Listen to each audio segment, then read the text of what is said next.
Jim Stigler is a psychologist from UCLA who has been involved in a research project for a long time.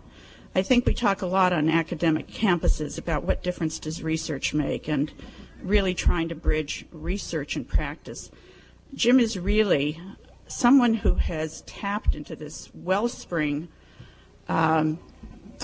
of need, I think, from people at every level, whether they're policymakers or teachers or parents or psychologists or who they are. He's got this wonderful project going about teaching. He's written 2 books, one, The Learning Gap, and the next one, The Teaching Gap. And actually, The Teaching Gap is on sale over there, thanks to the kindness of Wordsworth Books. Both terrific books. Jim also has a wonderful website that you all should. I've forgotten the web address, but I'm sure I'll be happy to give that to you, which is also loaded with wonderful information. But I think when you reflect on the ESEA legislation, and I think in the legislation it's something about in the year 2004, all classrooms will have a quality teacher. There's something very comforting about that. However, for people who are in education, it's like, and where will they come? Will they be delivered from heaven, or how will we get there? Because, as you all know, it's a constant struggle, not for lack of intention, but because I think people have so many directions in which to go. Jim has pointed out some really interesting paths, and he is so worth your time to hear, and we're really delighted that he's been such a good sport all day, and happy to have him here tonight. Jim.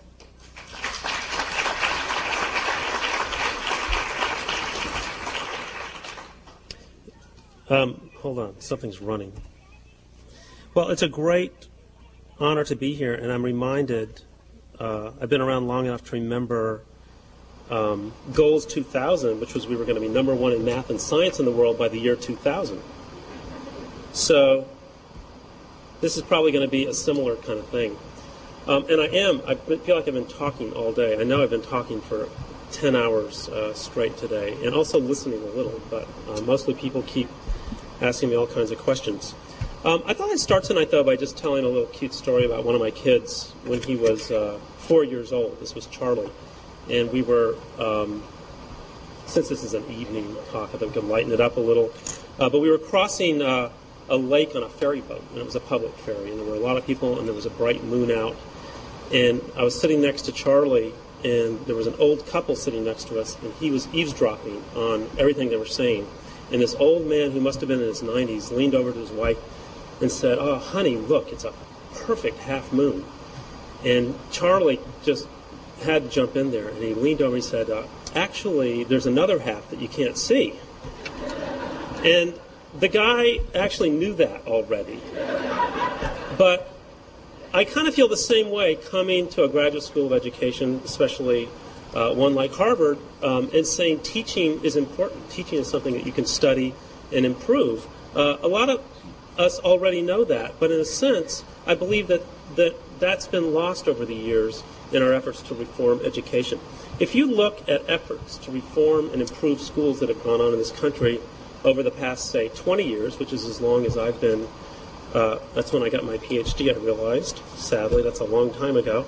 But all the things we've tried to do to improve schools, for example, things like changing the political structure of schools and site-based management, or buying computers. Every school was raising money to buy computers and put them in classrooms. Even the standards movement, which I'm totally in favor of, the idea of clarifying what we want students to learn and testing whether or not we're achieving those goals and holding people accountable, none of it has really focused on directly trying to improve education by improving the quality of teaching in the classroom. That's not something that we really have tried. Yet, one of the things that I think has happened over the past 5 years since the release of the first TIMSS video study, when there's been a flurry of attention and interest in teaching, is that there's been a new realization that the classroom really is the final common pathway through which all reform efforts must pass. If you can't change what's happening in the classroom, you're not really going to have a chance of improving education. The standards movement is a very good example. When we first started adopting standards and then testing and holding people accountable, in the short run, the test scores started to go up because we went out and taught the kids how to take the tests. But what's been happening more recently, I think, is just a lot of pain in the teaching profession as people realize they're doing their absolute best, they don't really know what else to do, and they can't push the test scores up. And again, it brings back to focus the idea that if we're going to improve education, we're going to have to do something to change the quality of teaching and learning that's going on in classrooms. And that's really what I want to talk about tonight.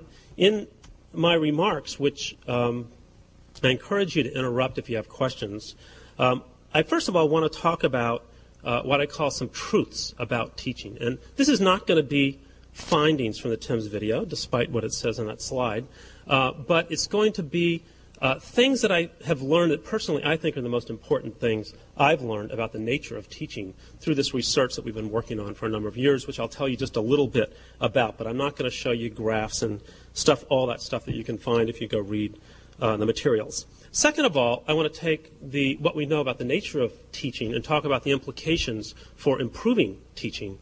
And then finally, I want to talk a little bit about some new technology that we're developing for the purpose of facilitating and supporting the kinds of teacher learning programs that most people seem to believe at this point work. But again, if you have any questions, I don't know what the culture is like here, but feel free to interrupt. I won't be insulted. In fact, it might actually get me on track after a long day of talking. First of all, let me say a little bit about the study on which a lot of these learnings that I'm going to talk about are based, and that's the Tim's video study. The Tim's video study, many people probably know what it is, but for those of you who don't, was really a marriage of two different research traditions. Survey research on the one hand, where you go out and take a national sample of something, whereas generally people take national samples and then give questionnaires and so on. What we did is we took survey research and married it with a tradition of the use of video for research on teaching. So we took a national sample of teachers in the United States, 8th grade math teachers, but we also did this in Germany and Japan. So these were really well-chosen national samples. And instead of giving the teachers a questionnaire, we videotaped a single math lesson in each classroom. So there's a lot of discussion that you could have about why one, why not two, or why not fewer teachers, more videos, whatever. But the point is, that was the study we did. And up to this point, I'm pretty sure that no one had ever videotaped a national sample of anything before, much less teaching. And it's a logistical nightmare, I'll have to say. And but now we're actually doing it again on a much larger sample. So I'll tell you a little bit about the Tim's R video study also, which we're doing in 7 different countries. And we're also doing science teaching as well as math. So we're working in a lot of countries. Maybe I'll name them later if I can remember them. Anyway, we took these videos and we brought them all back to Los Angeles. And I'll have to say it was a really amazing thing, because a lot of times I've been doing research on, for example, teaching in different cultures in China, Japan, my whole career. And often I'll show some video materials, and inevitably someone will say, "Where did you get that video? Nobody teaches like that anymore. That's the way we used to teach, but now we teach in a completely different way." And I realized the importance of a national sample is I actually can look across the United States and get a sense of really what is going on in a real national sample of classrooms. This sample, by the way, was selected by an independent sampling organization, does a lot of work for the National Center for Education Statistics, and they gave us the name of a school, teacher, and class period. So inevitably, when we went to the school and talked to the principal, he actually thought we had chosen the wrong teacher, and he had someone else who'd be much more appropriate for this study. And we said, no, it has to be this teacher. And then we went to that teacher, and often the teacher would say, you know, third period's really not convenient. Why don't you come fourth period? No, it has to be third period. So I think what we got is a really representative glimpse of what's happening in a national sample of classrooms. And I don't think anyone's ever really had that before. And it was very exciting to look at this and also sometimes troubling to look at a national sample of mathematics teaching in particular. Okay, well, what did we learn about teaching, and what did I learn? What are the things that I think are most important? First of all, and by the way, I should preface this by saying a lot of these are things that you already know, just like the fact that there's another half of the moon that you can't see. But these are things that I think are critically important that we have to put back in focus if we're going to try to improve teaching and learning in schools. First of all, teaching in this country especially is a private activity. Teachers rarely get the chance to observe each other in classrooms. And for that reason, we really don't have a shared language for talking about teaching. This was very evident in our research group. When we first brought these tapes back to UCLA, and we had a team of people, math educators and teachers from Japan, Germany, and the United States, and we started looking at these videos and just trying to describe what was happening on these videos of math lessons.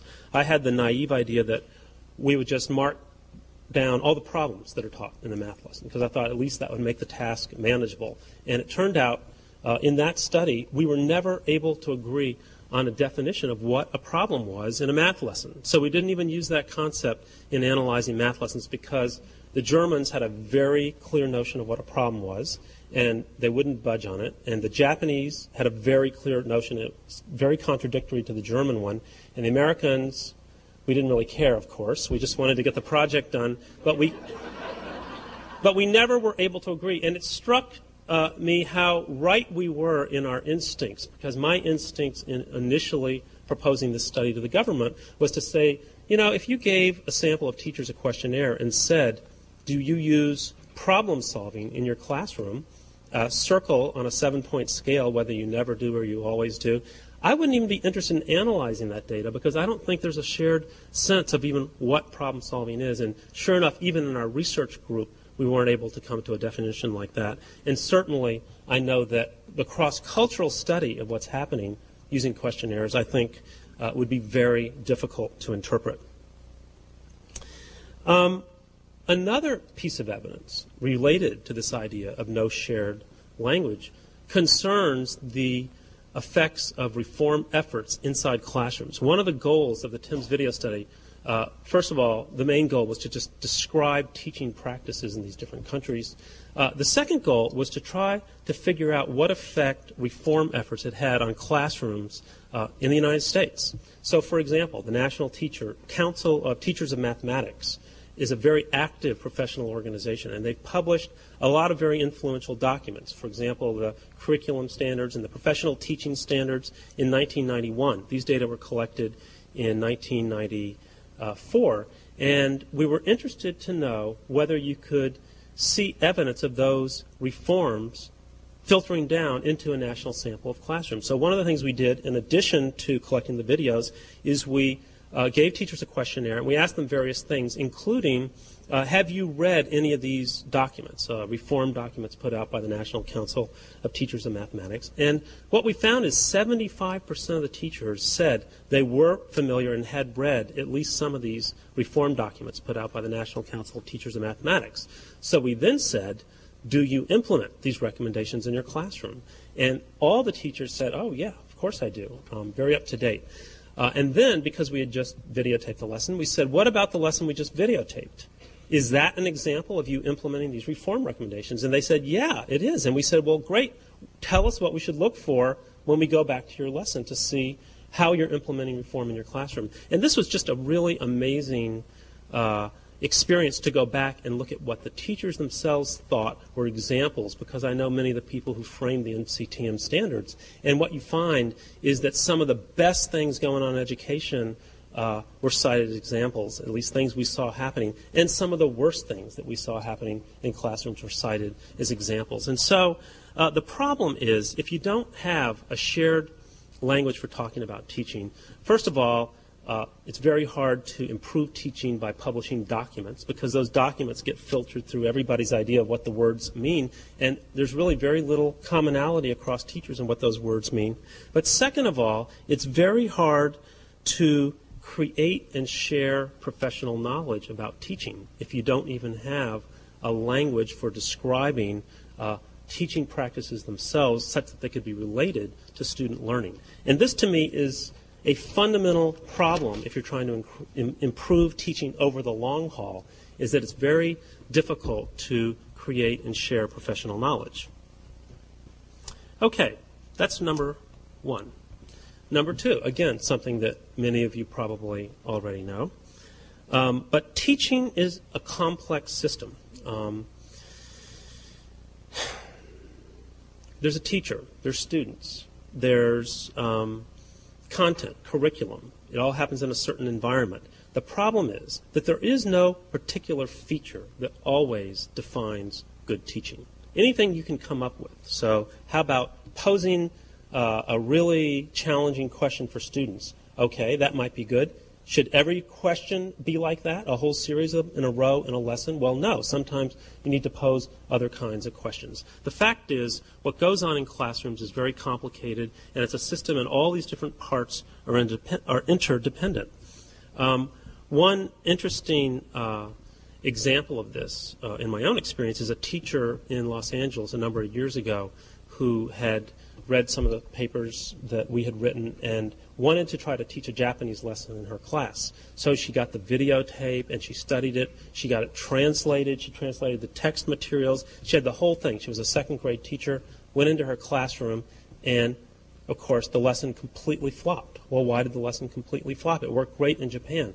The problem was she had American students in there, not Japanese students. And so the same presentation and material and everything that Japanese students respond to leaves American students flat. Now, her solution to this problem was to actually get the video, go in and show it to her second grade students and say, now let me explain what we're trying to do here.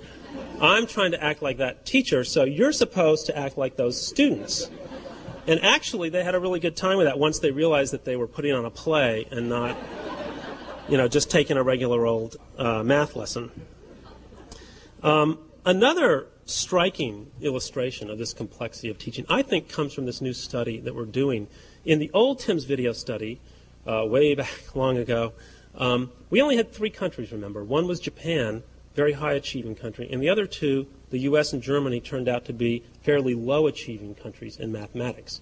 Many people read the stuff we've written and assume that the message is, if you want to have high achievement in mathematics, you have to teach like Japanese teachers, which we never have. We've tried so hard to counter that idea because it's really not based on a solid foundation. There's only an N of 3 in this study. There's a lot of things that are different between Japan and the United States. For example, they eat more fish in Japan than we do in the United States. Well, the scientific basis for concluding that it's teaching rather than diet is just about as good one for the other.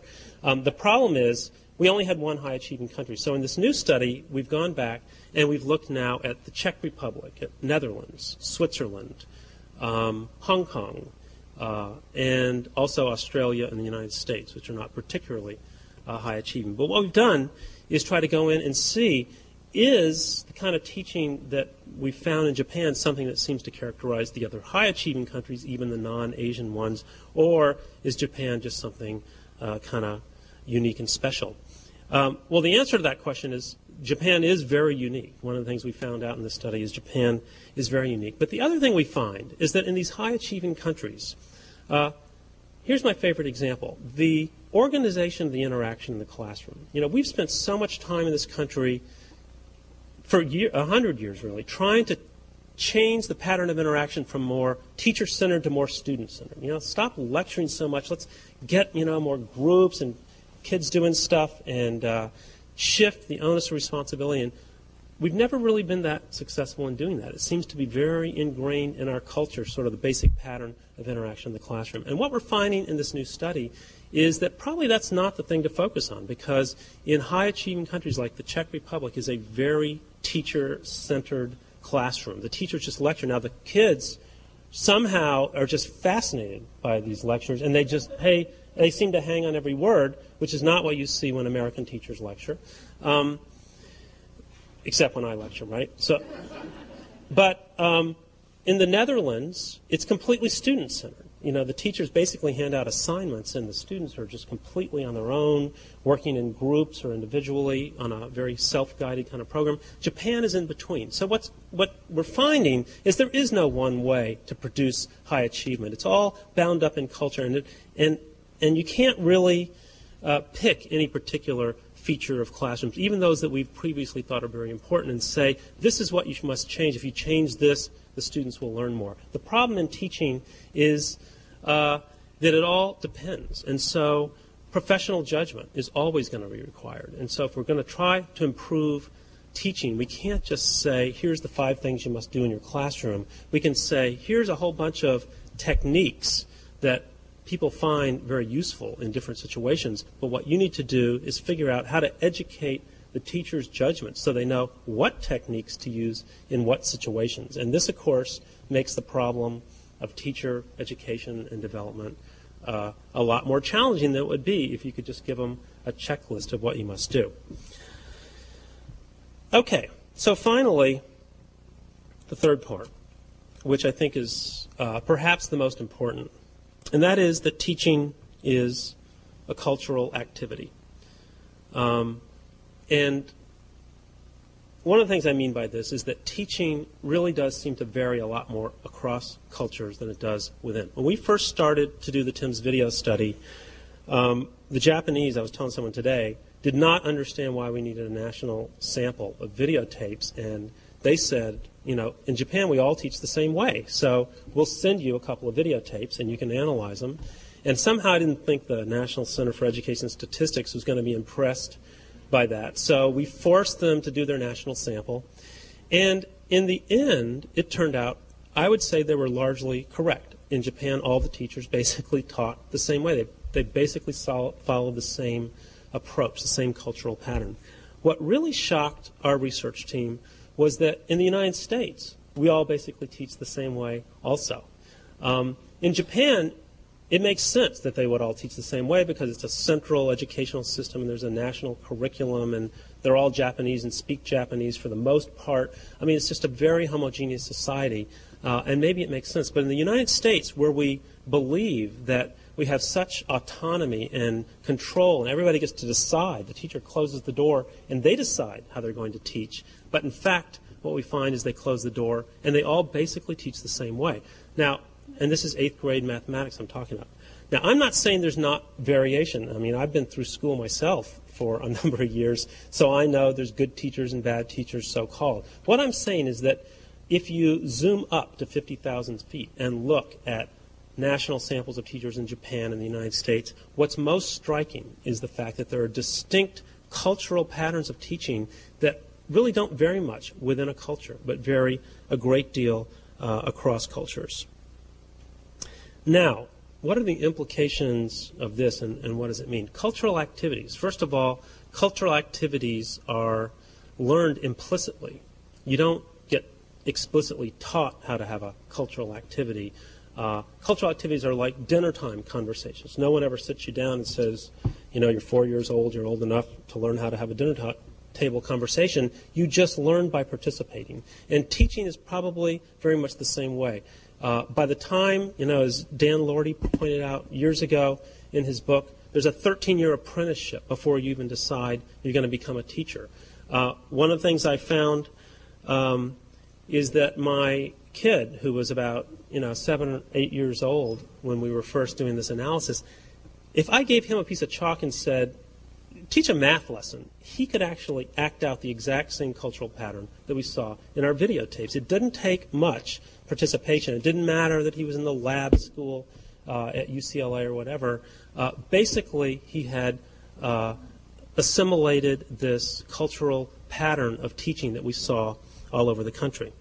Now, another implication of something being cultural is that it's hard to see. And this makes sense why it might be that I can stand up here and tell you there's this commonality in teaching approach, yet if you ask teachers, do you all teach the same way, they'll vehemently deny it. And I think it's just a fact of a characteristic of cultural activities that if everybody does certain things, you don't notice them anymore. I'll give you a story that I like that illustrates this, and that is in the new study, after we had identified these cultural patterns in the old study, we decided to do more of that up front. So we had videotapes from all the 7 countries that we're working in now, and we invited in some educators from all these countries. And the first thing we did, instead of getting them all together in a group, is we isolated them in little cubicles and said, for the next week, you're going to study these videotapes from your country, you're going to select the one you think is most typical, and then you're going to analyze it and tell us what is a typical pattern of teaching in your country. And then we got together a week later and had a little research conference where people presented the typical video and explained how they taught in their country. And I remember the day Svetlana was showing us the video from the Czech Republic. And the video started out with the teacher calling the student up to the front and saying, okay, come up and here's a problem. It was a very elaborate problem. And the student worked on the problem for about 8 minutes. And the teacher kept probing the student to explain, and everybody's just watching and taking notes. And at the end, the teacher takes out the grade book and writes down B and says, that was a B. Okay, that's good. Thank you. You can sit down.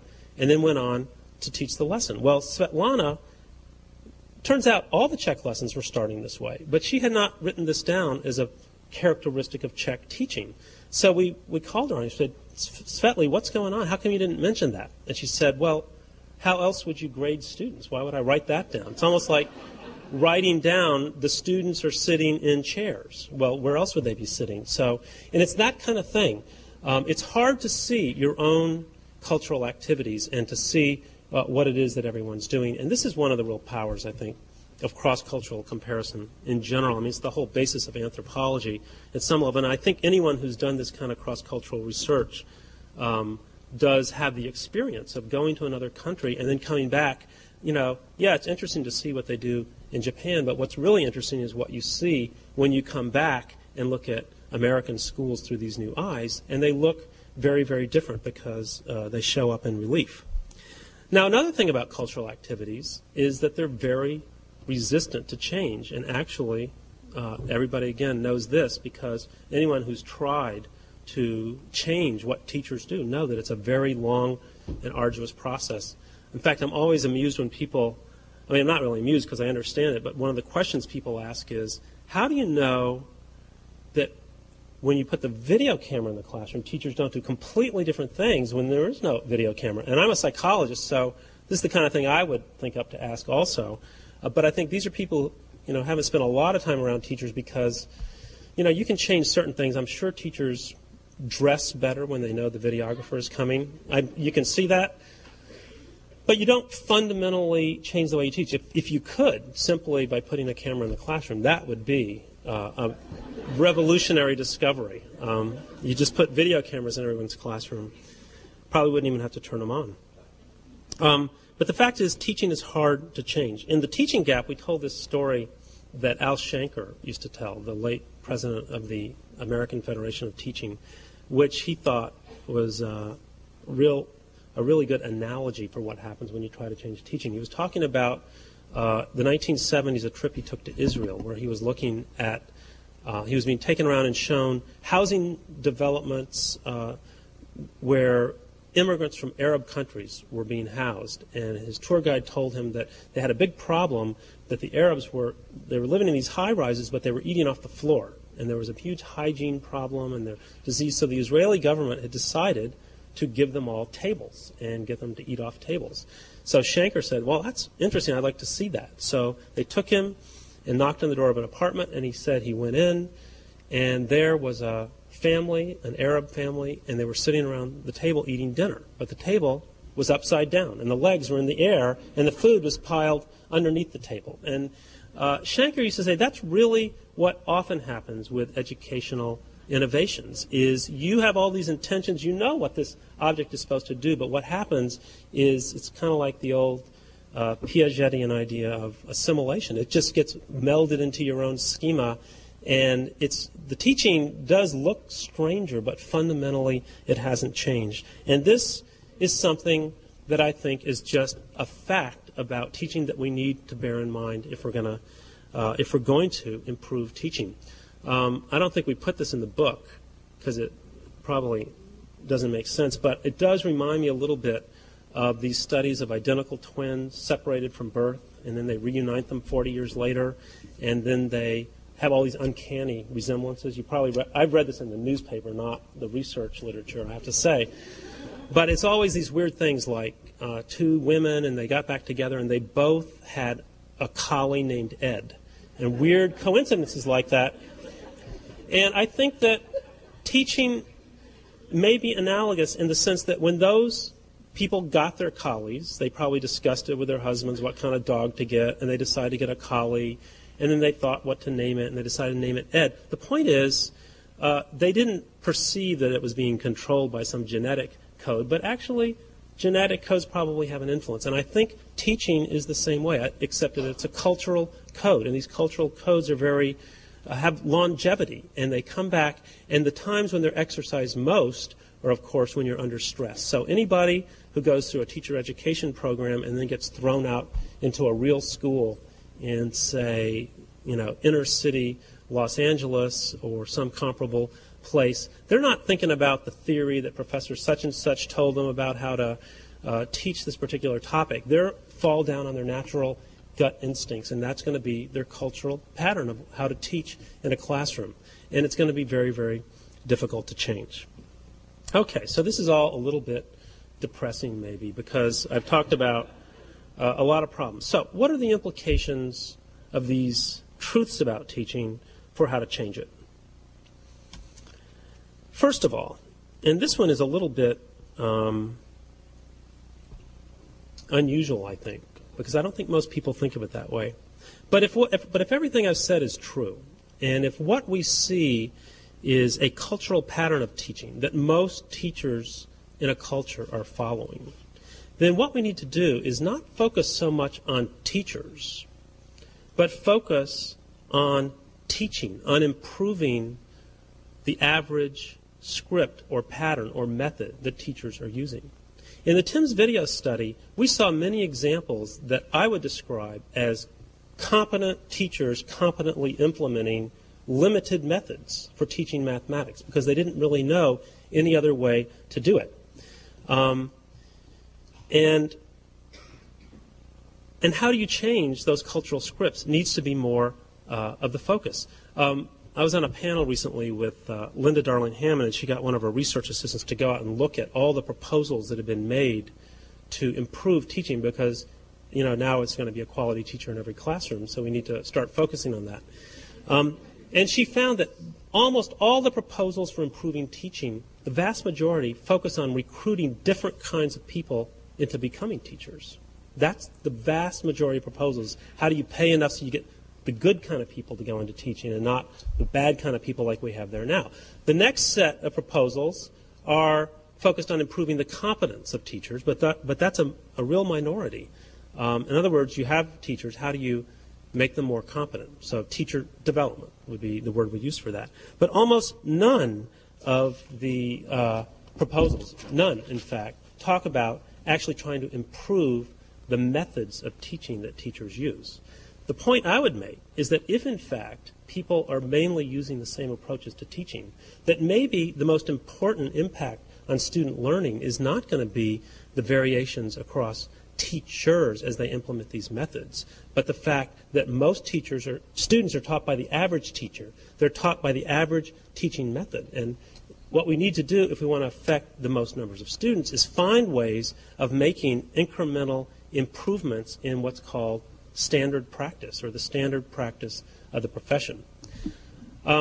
This whole idea of standard practice is kind of interesting because a lot of teachers find that rather insulting, that you would refer to what they do as something where they might just want to do standard practice. But in fact, if you think about it, standard practice is really what defines a profession. It's the state of the art, what we know is the best way to handle certain situations. In medicine, for example, if you don't follow standard practice, there's a word for that, malpractice. Whereas in education, if you follow standard practice, people think you're not a very innovative or creative or great teacher. And so this is something that we pointed out a long time ago in the learning gap, but we have this problem that we're holding teachers to a standard that may in fact work against professionalizing teaching and keep it more at the level of sort of idiosyncratic and personal change. But the question that I would pose to you is this, which is if you look at medical care over the last 100 years or so, it's probably improved a great deal. Is that because better people are becoming doctors? I don't think so, although some people might say, yeah, better people are becoming doctors. I actually don't think so. It's because the standard practice has improved. It's because there's a knowledge base for medicine. And this, to me, is a huge problem in education.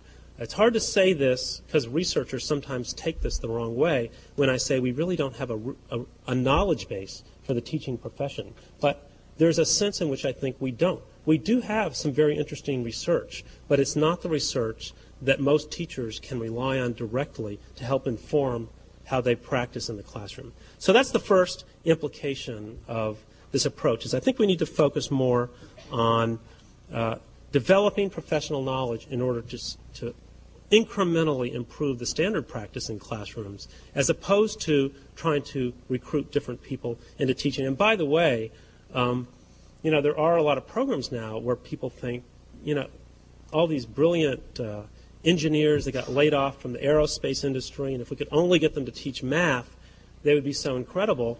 But the fact is, if you go into their classrooms, they teach using the same standard American script. They need teacher professional development as much as anyone else. And in fact, most math departments in the country at universities, they also teach using the basic standard American script for teaching. Not that it's necessarily bad, but the point I want to make is that we don't have in place any mechanism for gradually improving what that pattern and script is. All right, so how do you improve a cultural practice? That's really what I want to talk about just for a few minutes. And I'm not going to talk too long because I want to give you guys time to bring me back to reality here. But how do you improve a cultural practice? First of all, because these cultural routines operate largely out of awareness, you need to find a way to become aware of what you're actually doing. And the best way to do this is to get teachers involved in collaborating around studying and improving practice. Because when they do that, it forces them to develop a vocabulary for talking about what they're doing, for developing hypotheses about the effects of what they're doing and what students are learning, and for analyzing and assessing what students are learning as lessons unfold in the classroom.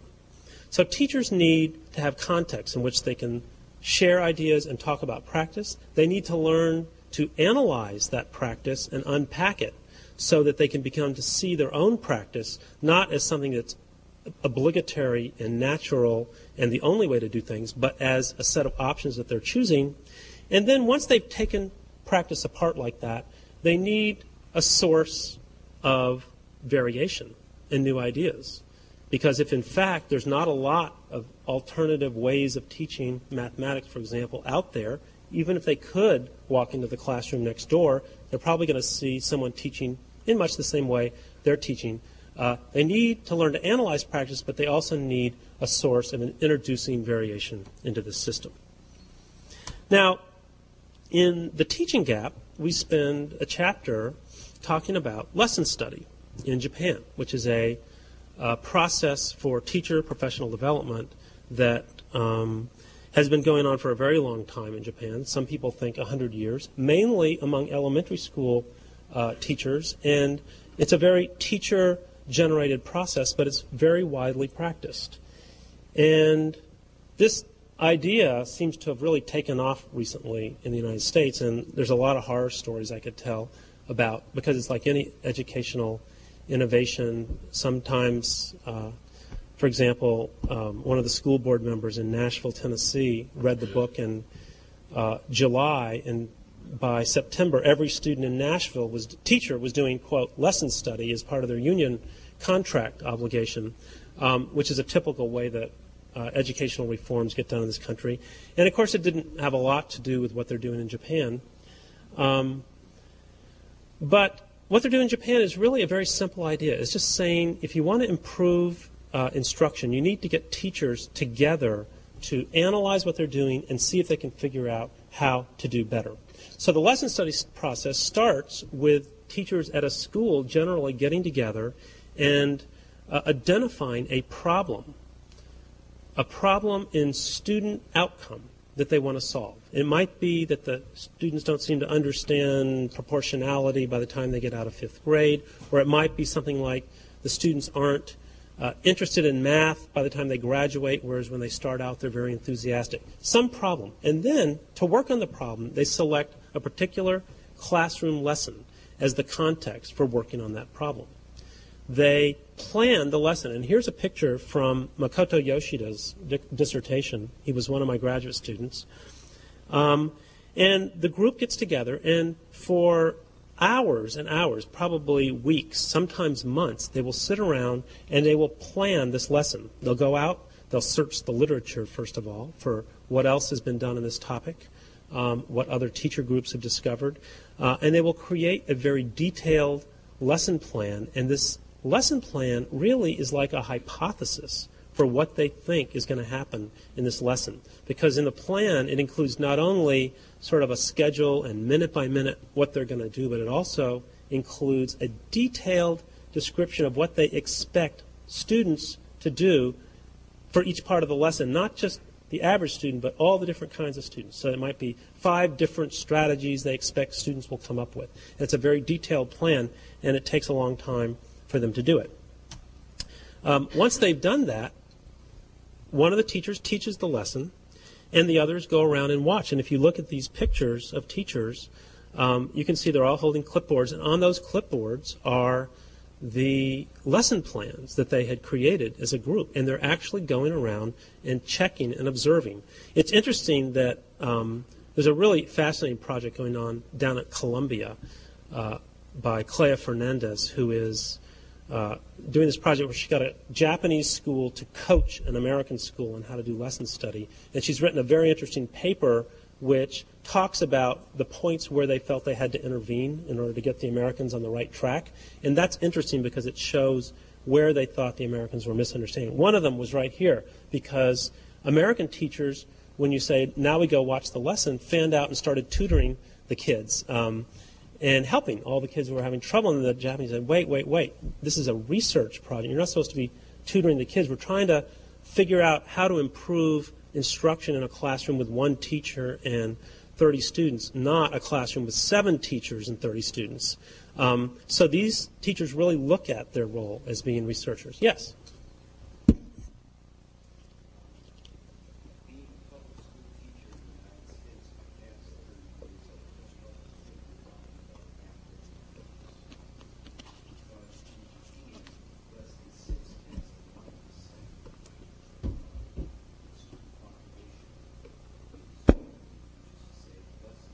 Is not Japanese. Mm-hmm.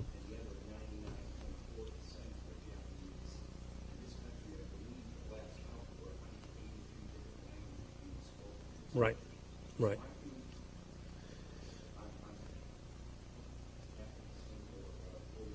Okay.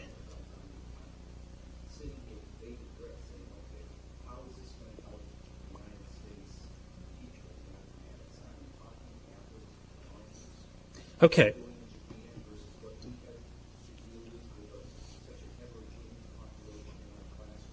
Right.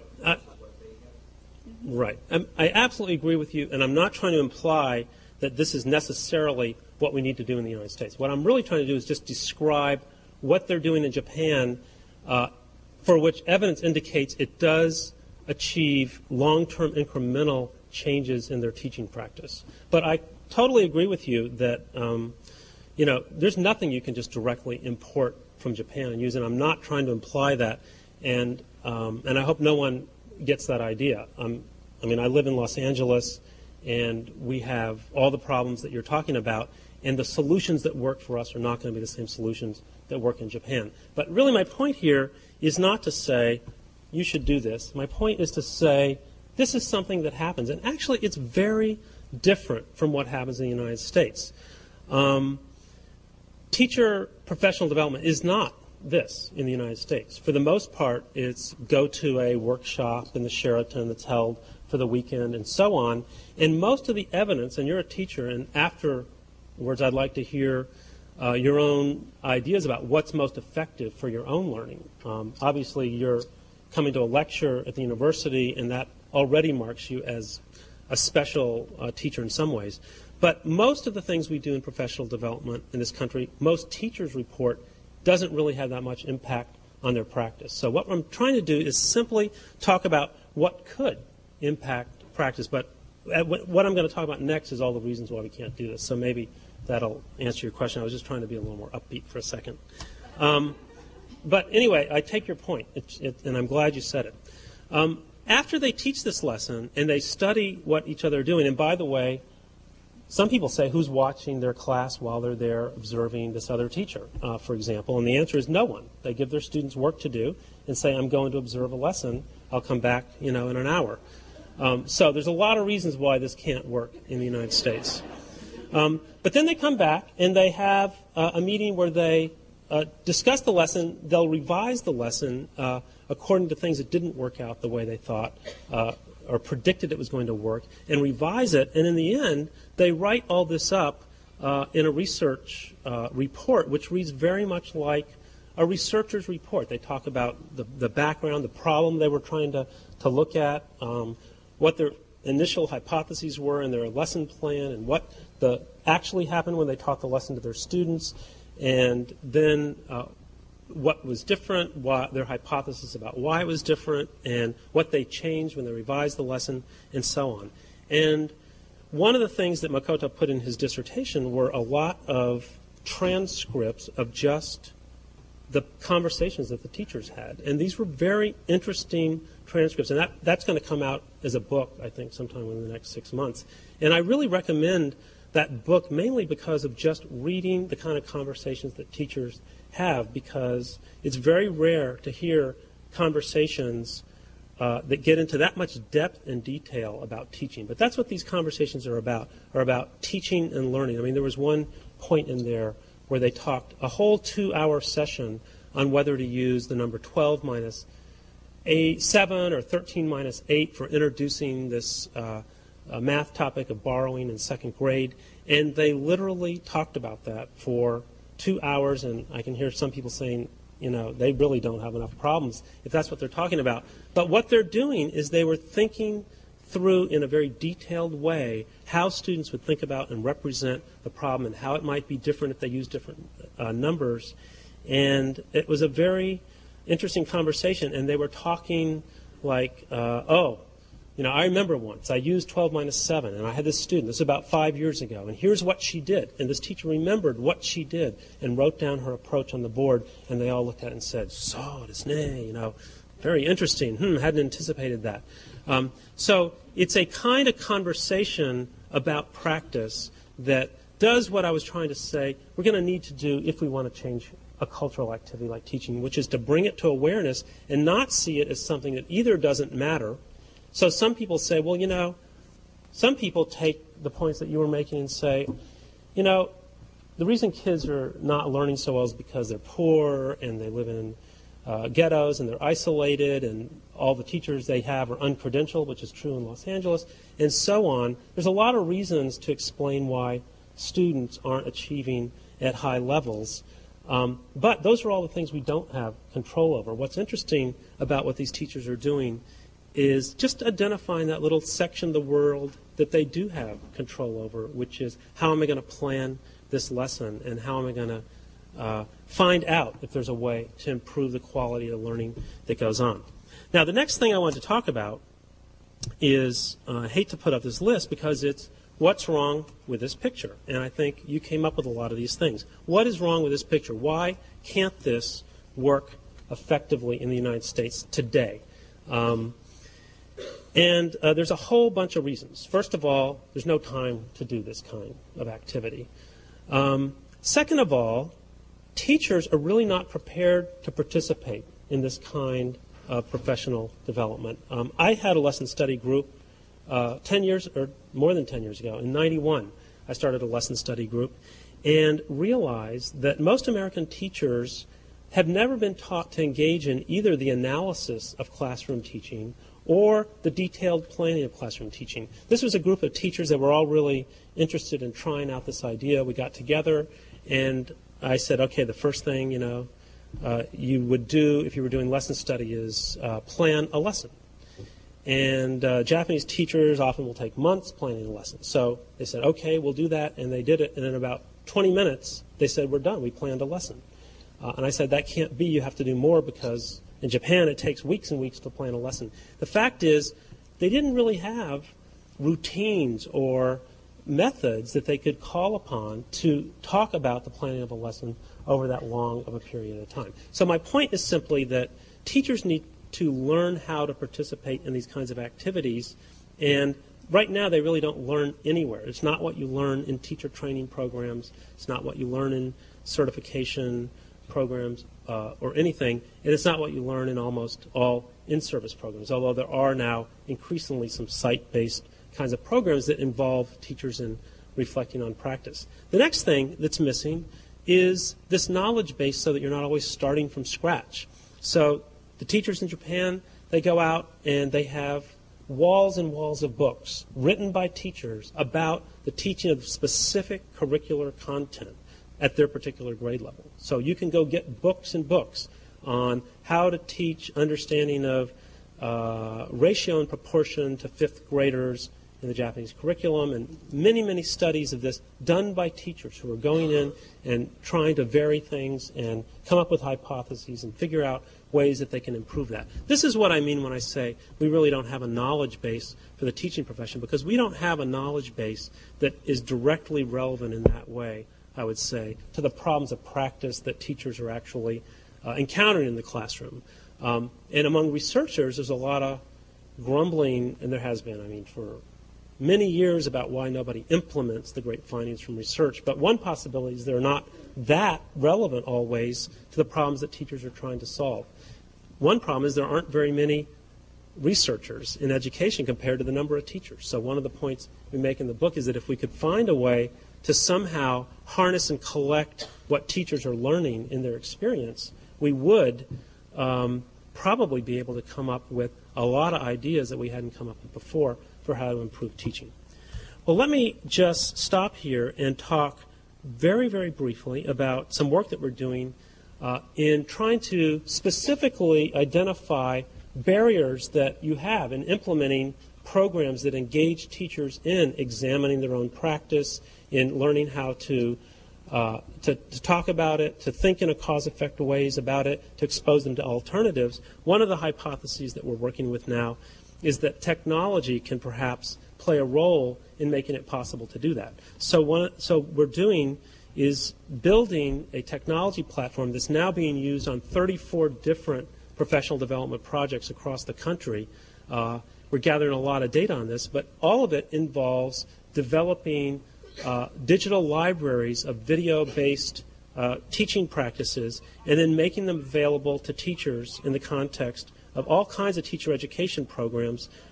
Some of them look a little bit like lesson study, but others are just pre-service courses that get teachers involved in analyzing video. So using this software, for example, you can look at whole lessons, you can pull up transcripts that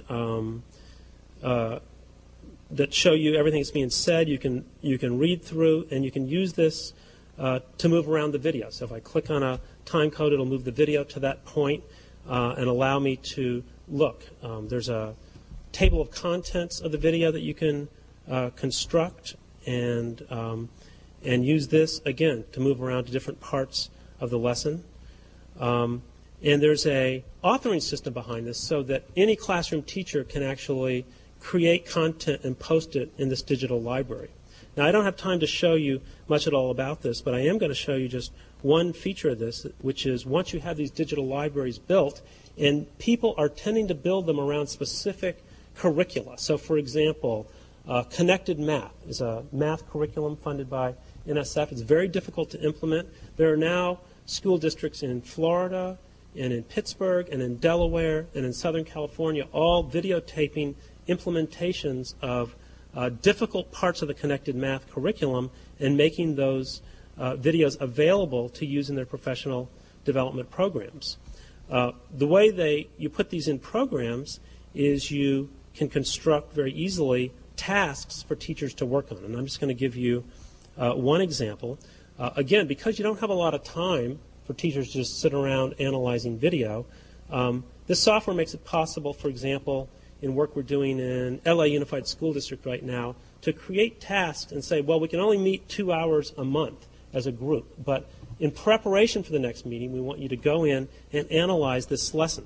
So here's a task that I set up. It's a common task similar to one we might use, which says identify alternatives. Watch this lesson, mark where you might do something different if you were the teacher, and explain why. So you can get all the students to go through and create these marks like I've done here, along with written reasons why they marked where they did. All this can be done over the internet, and then when they go in and meet together as a group, they can pull up and look at all the responses that everyone gave, all sorted by question, by author, and so on. And most exciting, and I use this a lot myself in my own teaching, is you can actually pull up a summary that will show where everybody marked in the video, and you can use that to guide a class discussion. So instead of doing all this analysis right there while you're in a face-to-face group, you can look at this and you can say, oh, I see a lot of people marked around 6 minutes into this lesson. Why don't we drill down,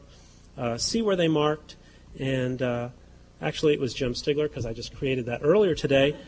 But you can use this, again, these marks move the video to that point, and then you can say, Jim, do you want to tell us more about why you marked there and what you were thinking and why didn't anybody else mark there? And again, the point of this is to find a way of not replacing face-to-face teacher development, but to find a way to take the kind of professional development we know works if you have all the time and money in the world, and figure out how to scale it to reach larger numbers of teachers without losing quality. In professional development, one of the biggest problems is kind of like what I think of as generational loss because of my video background. But every time you copy a video, it gets worse and worse and worse. And the same is true with most professional development. You can do a great program in one place, but you try to reproduce it somewhere else down the street, and suddenly it's not quite the same, and it's not quite the same.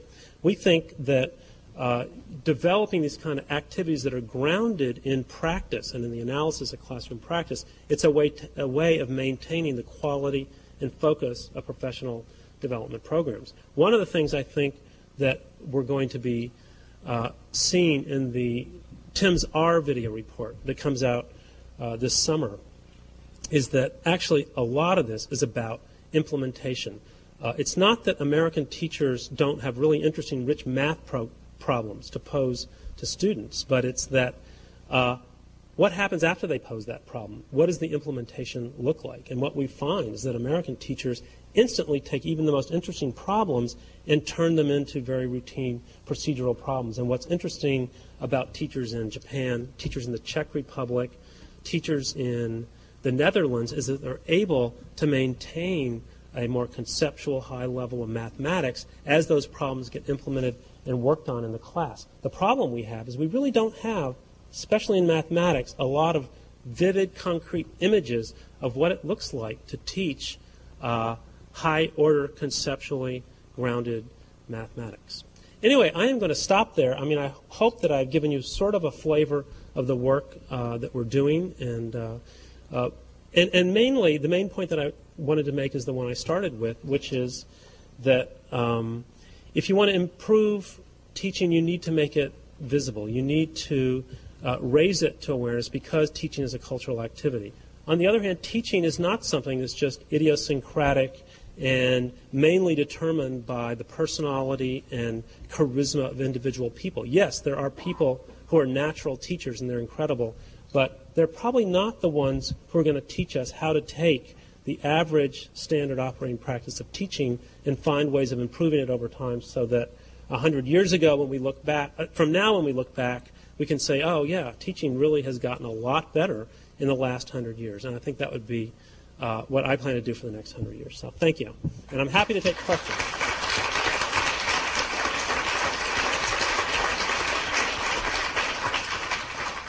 be happy to take questions. Yes. A few months ago at the Dibner Institute, I had the privilege to talk to a Japanese history of science teacher. And we were talking about this, that how the U.S.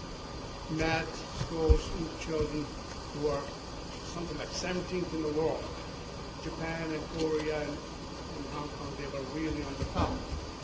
And I mentioned to him that when it really boils down to is your final activity, meaning Japan receives 4 Nobel Prize winners every 10 years, whereas U.S. gets more than 4 Nobel Prize winners every year.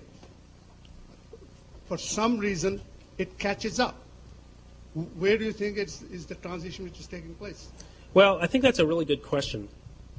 And I have to say that almost all the research I've done in Japan has been in elementary schools. And I think elementary schools in Japan are very different from high schools. But really, the answer to the question of why they don't get as many Nobel Prizes in Japan, I think has less to do with their education system and more to do with just the social context of work in Japan. A few years ago, there was a man who got the Nobel Prize who was Japanese, but he worked at Yorktown Research Center for IBM.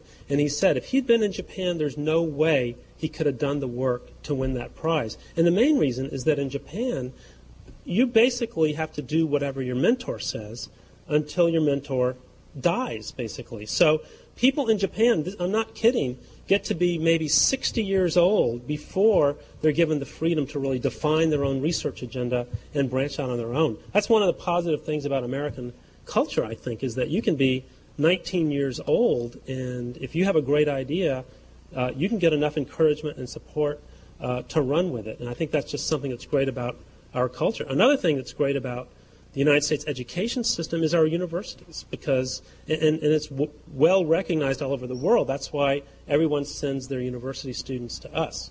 But I don't think we should be too smug about the fact that they don't win a lot of Nobel Prizes in Japan. They have very different goals for education, for one thing.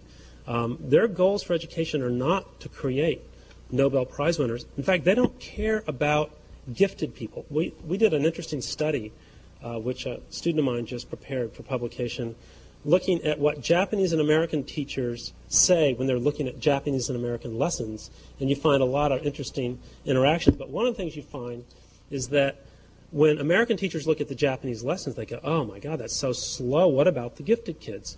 And the Japanese, if you ask them, they say, who cares about the gifted kids, you know? Just because they're gifted doesn't mean they should get something special. And besides, if they really are gifted and they really have great ideas, they better learn how to persuade, ungifted people that they have good ideas, or it's never going to help society.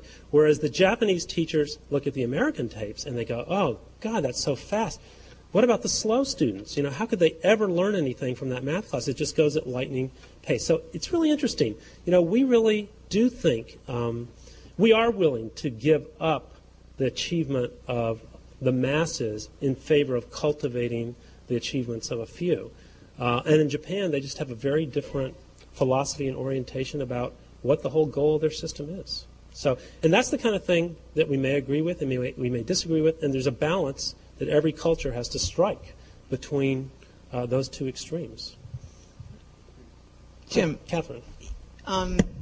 You made a statement that the reform efforts in the U.S., this was Linda Darling-Hammond's analysis, focus on improving teaching by improving the pool of teachers, and to a large degree, and then only a small percent of these efforts focus on improving the quality of the teachers we have.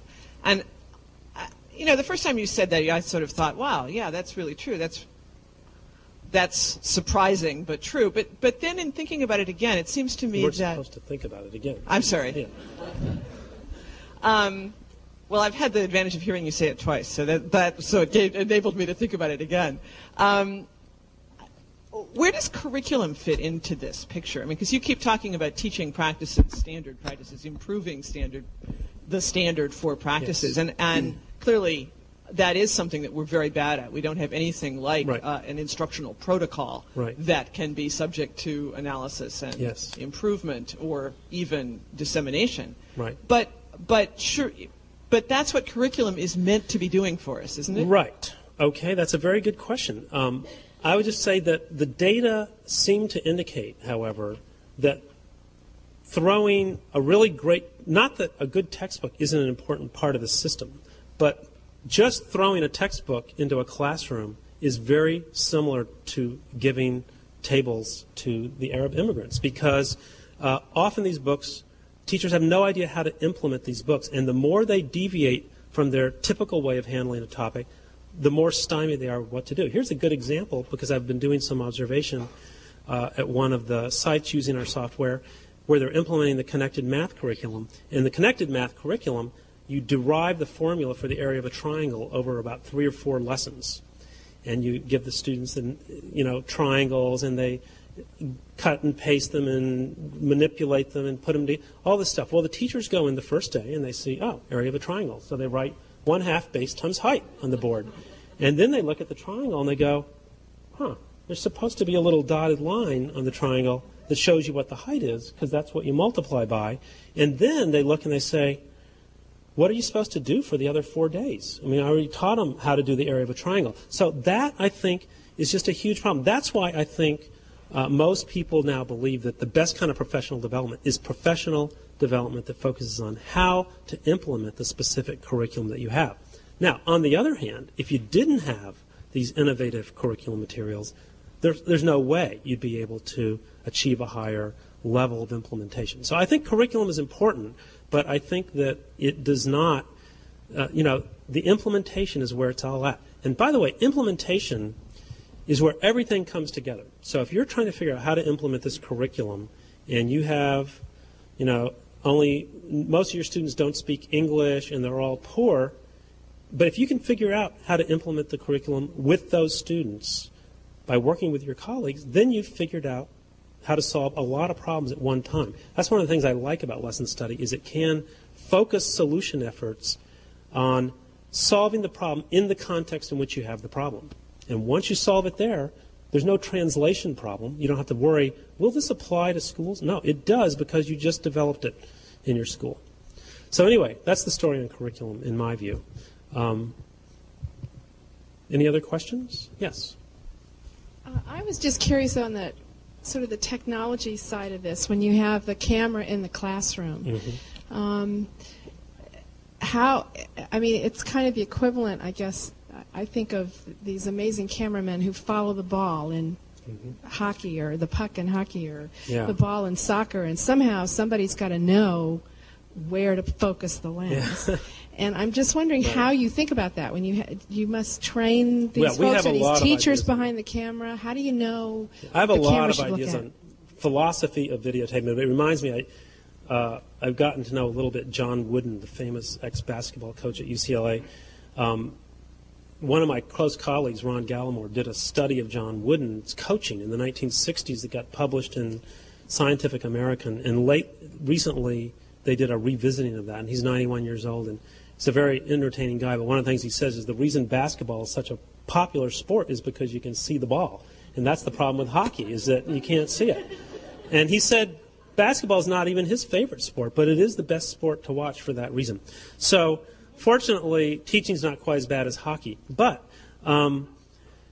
depends on the purpose. Everything depends on the purpose. So for research purposes, we spent a lot of time figuring out how to train the camera people, because what we wanted is to make sure they use the camera in a consistent way. We didn't want to be doing our research and showing that we had different camera techniques between people in different countries. We wanted to try to make the conclusion that it was the teaching that was different. So we trained them to use the cameras in certain ways. But here's some things that we believe are true about videotaping. First of all, for professional development, we do what we call guerrilla videotaping, because we think that highly produced videos that look kind of staged and everybody's perfect and you can hear perfectly, even though you couldn't hear perfectly if you were there, that teachers often don't want to watch those videos because they think they have nothing to do with their situation. So I really believe that if you're going to collect videos of classroom teaching to use to help teachers learn it's better to spend less money on production and more money getting lots more examples. And everywhere we're working, they believe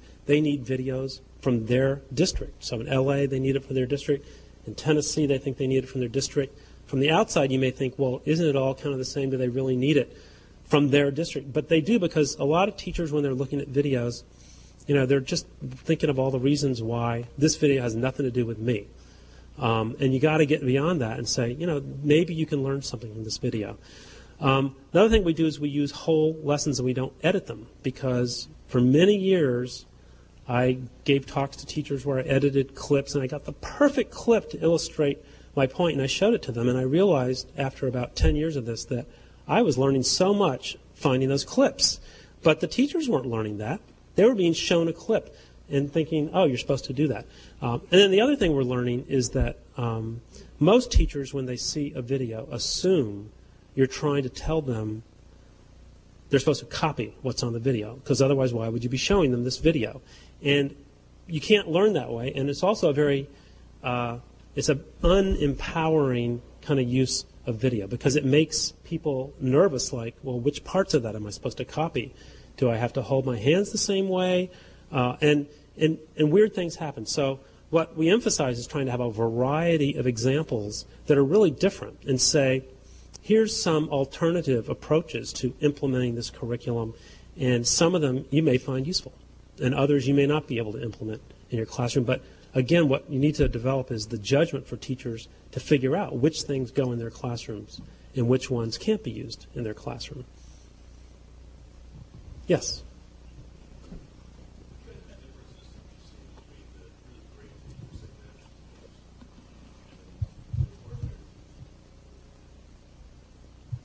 Well, that's a really interesting question, because I think that it's a very culturally bound question. What do we mean by a really great teacher? I have a friend in L.A. Who I knew from college, actually, and he went to be a screenwriter in L.A., and he now teaches 5th grade in L.A. public schools. And he's an amazing teacher. He writes original musicals about historical events. And these are like hour-and-a-half musicals with 14 songs. And he's written 4 of them. He wrote one on, I thought I recognized that laugh. He wrote one on the Constitutional Convention of 1787. He wrote one on the Lewis and Clark expedition. He wrote one on the Industrial Revolution. He just finished one on Thurgood Marshall. And they're really good. And his students put these on, these musicals, and learn the roles. And he takes all the dialogue from original source documents, so that when they're talking and singing, they're using the words used by the actors. And everybody, and he's getting he's got a big teaching award.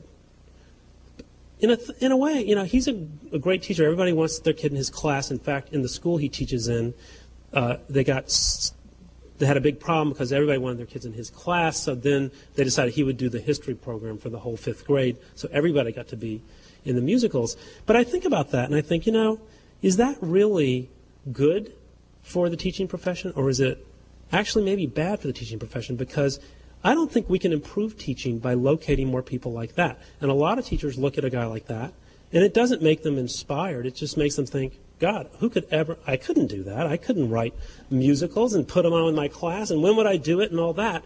And I think that making people feel that that's what it takes to be a master teacher may actually be a negative thing. And I don't think we have, and if you look at all the teaching awards that there's, the presidential award winners or the Milken Foundation teachers, a lot of them are teachers like that, who they're amazing people. You get to know them and they video, and they're charismatic and creative and brilliant, or watch Maggie Lampert teach a math lesson, for example.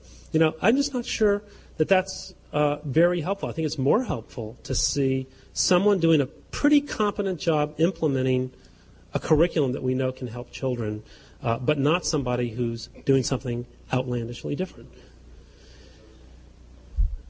I thought you were going to ask that. Well, the difference, it's hard to quantify that, but you can see it. There are teachers out there that are struggling, and there are teachers out there that are just really, competently implementing a curriculum. I think we need to work hard to change the idea to that being something that's actually a reasonable thing to do. Yes? I was a little surprised you didn't talk more about the role of the content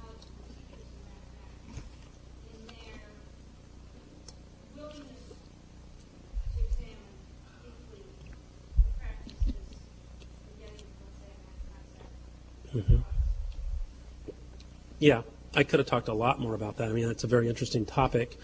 I'm sure many people here have read Li Ping Ma's book on what Chinese teachers know about mathematics. The thing I think that's interesting there, though, is that what teachers know about mathematics, it's not what you learn by just taking more math courses. It's a special kind of content knowledge. In fact, Li Ping Ma would say they learn that knowledge through a process that's very much like a lesson study process in Japan. If you think about content in mathematics, there's just a limitless amount of content in mathematics. What's interesting about focusing on actual analysis of classroom lessons, and by the way, there's interesting work now being done by Deborah Ball at Michigan and Hyman Bass, a mathematician. I think that what they're concluding, and I think it's quite convincing, is that the best way to learn the content knowledge you need to learn from teaching is by analyzing how students understand mathematics in the context of classroom lessons, looking at their work, and trying to, and that does focus you very directly on what mathematics would be most useful for helping those students. And helping those students could be defined as moving them to the next level in terms of a rubric on student work, or just answering the questions that they have. Mm-hmm. Oh, yeah. Right. Right. Right, and understanding place value. But see, what we mean by understanding place value, you know, they probably understand enough place value to know the difference between $10 and $100. It's just that they don't understand it in a deep way relative and what relevant to how students need to learn to understand these concepts. And that's something you learn by analyzing teaching and learning. I believe that that's the most efficient way to learn it. Yes?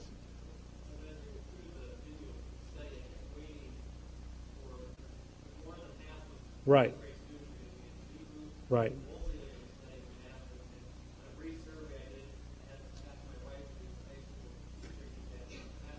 Right.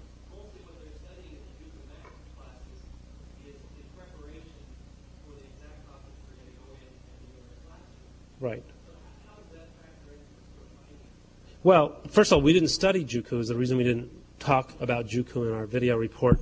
And I've written stuff about Juku elsewhere. I think it's a very interesting topic, but I make the point every time someone reminds me to make it, and I'm glad you did, that Japanese teaching, first of all, I can tell you in this new study, every country is still very unique. I mean, they're very unique what's happening in these different countries in the classroom.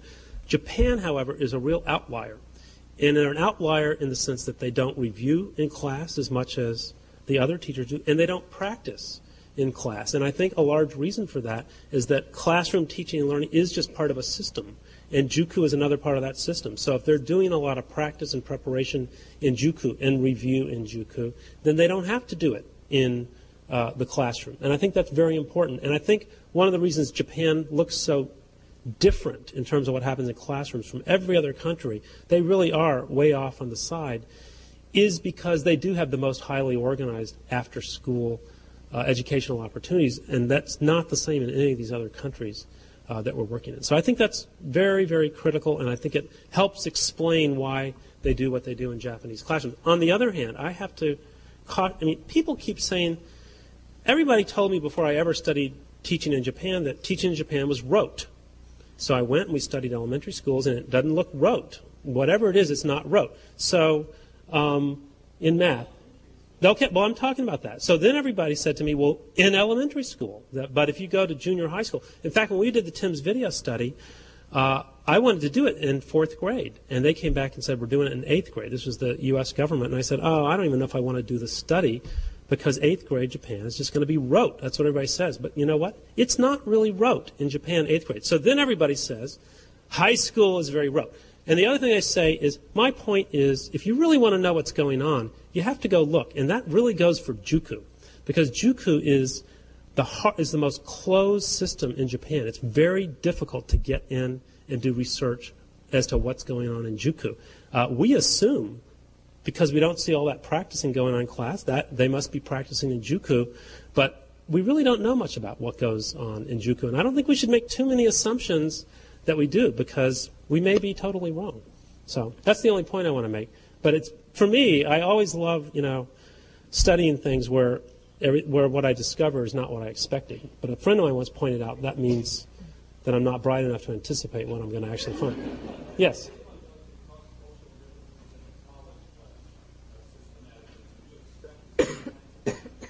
No, I wouldn't at all. I think college classrooms would be very, very different.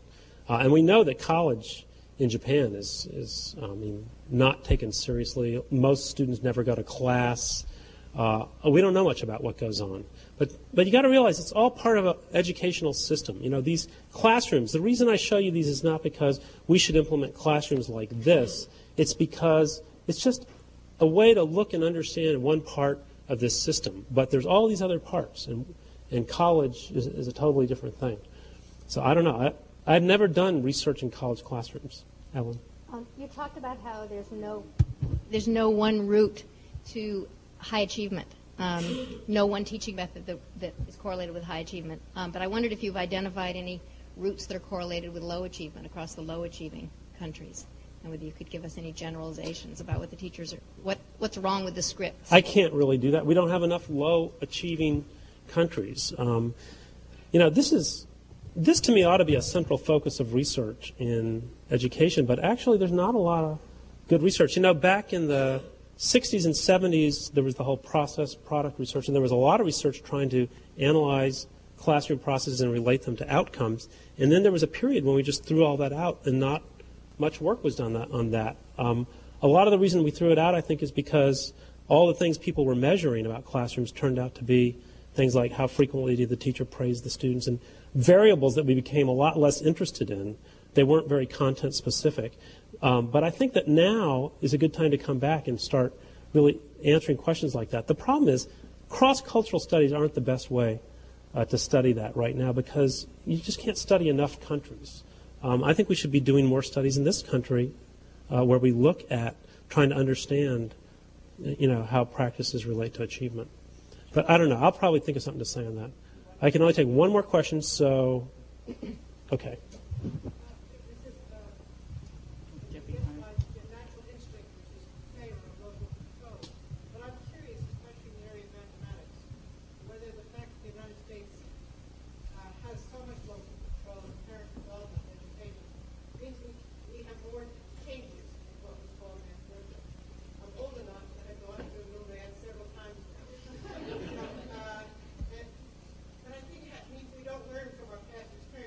Yeah.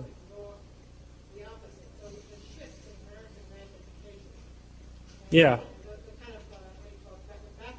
Yeah.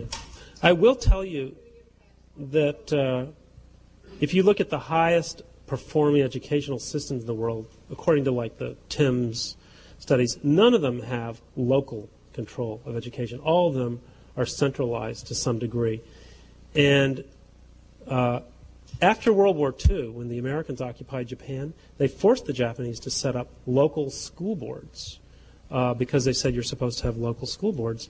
And they did set them up, but as soon as the Americans left, they got rid of them. They never understood why you would want a local school board. What would be the point, especially for teaching mathematics? I mean, how local could that really be? I think there's a lot, personally, I think there's a lot of disadvantages to the emphasis on local control. It means it's more difficult for us to share information and share data.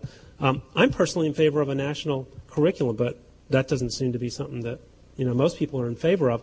The reason I like the idea is I think even a bad curriculum is better than no curriculum. And the reason is because if you had a national curriculum that were bad, it would be instantly obvious to everyone that it's bad. Nobody would think, oh, maybe it's our school, or maybe it's because our kids don't speak English, or maybe this. They'd say, wow, this is terrible. Look, it's getting bad results everywhere. And then we would have to have a mechanism for improving it. So my own position is that what we need to focus on is finding ways to institute R&D and mechanisms for gradually improving everything over time, curriculum and teaching, because I think that's the way you get real long-term gains in achievement. And I think, local control doesn't necessarily help. And I've been involved in a lot of local school districts. As a parent, just you get tired after a while. All right. Well, anyway, thank you very much.